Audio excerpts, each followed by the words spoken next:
आपण म्हणता, मात्र एका बाजूला केलेल्या निर्णयाचा सर्वसामान्य जनतेवरतीच सर्वाधिक परिणाम या ठिकाणी होत असल्याचं आपल्याला सगळ्यांना पाहायला मिळतं।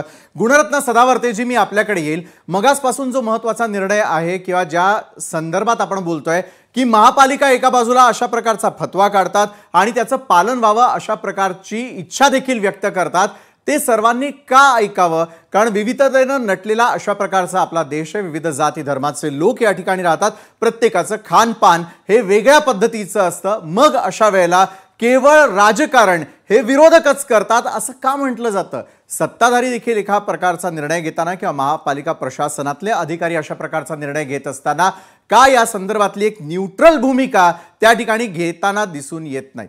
गुणरत्नजी,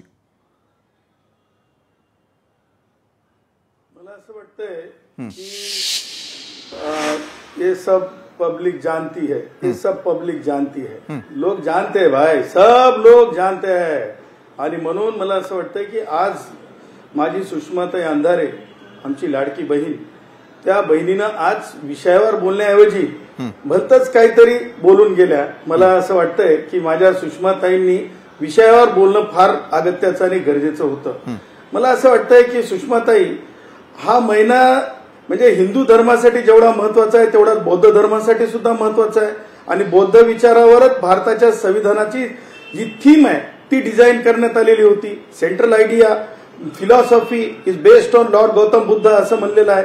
आणि हे सगळं करत असताना, त्या पुढे स्वातंत्र्याकडे आपण चर्चा करत असताना, पुढे जात असताना, सुषमाताई, मला हे समजत नाही, मी भारतरत्न डॉक्टर बाबासाहेब आंबेडकरांच्या विचाराने वागणारा, चालणारा आणि संविधानानं चालणारा माणूस आहे। मी बॅरिस्टर एम के गांधीजींचा कधी चाहता नव्हतो। बॅरिस्टर एम के गांधीजींच्या विचाराला मी कधी मानत नाही, कारण या देशामध्ये त्यांनी जे केलं ते मला अमान्य आहे।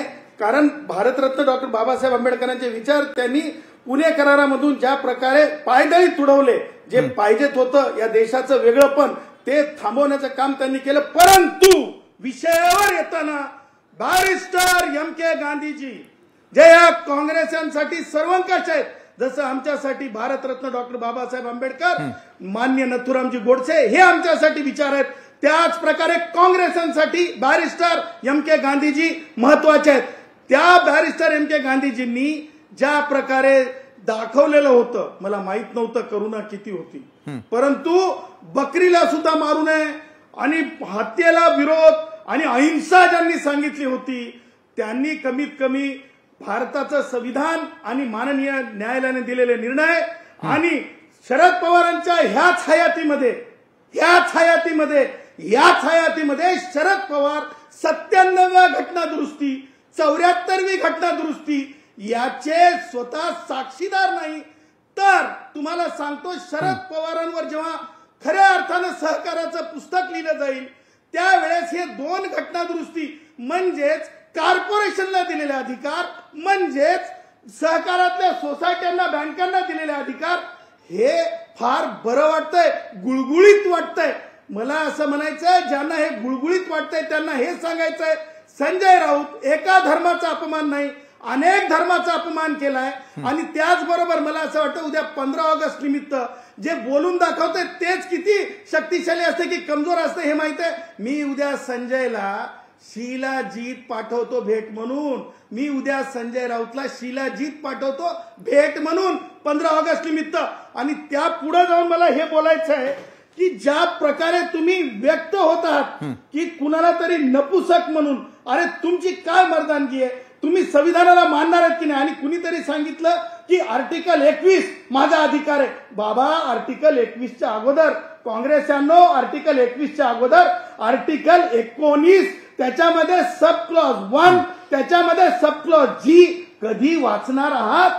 आणि म्हणून तुमच्या टाळक्यामध्ये वैचारिक काहीतरी 15 ऑगस्ट निमित्त घातलं पाहिजे, म्हणून आज मी यांना हे टॉनिक देत आहे, म्हणून मी या काँग्रेसांना आज हे टॉनिक देत आहे। बरोबर आहे। आपण एका बाजूला काँग्रेसने जे मुद्दे मांडले, किंवा एका बाजूला सुषमाताई अंधारे असतील, त्याचबरोबर हनुमंत पवार असतील किंवा सक्षणा सलगर यांच्या मुद्द्यांना आपण थेटपणे काउंटर करत असताना उत्तर देण्याचा प्रयत्न केलेला आहे। पुन्हा एकदा या सर्व मान्यवरांशी आपण संपर्क करणार आहोत, त्यांना पुन्हा एकदा सामील करून घेणार आहोत आपल्या या चर्चा सत्रामध्ये। एका छोट्याशा ब्रेक नंतर कुठेही जाऊ नका, पाहत रहा लोकशाही मराठीवर न्यूज प्लॅनेट।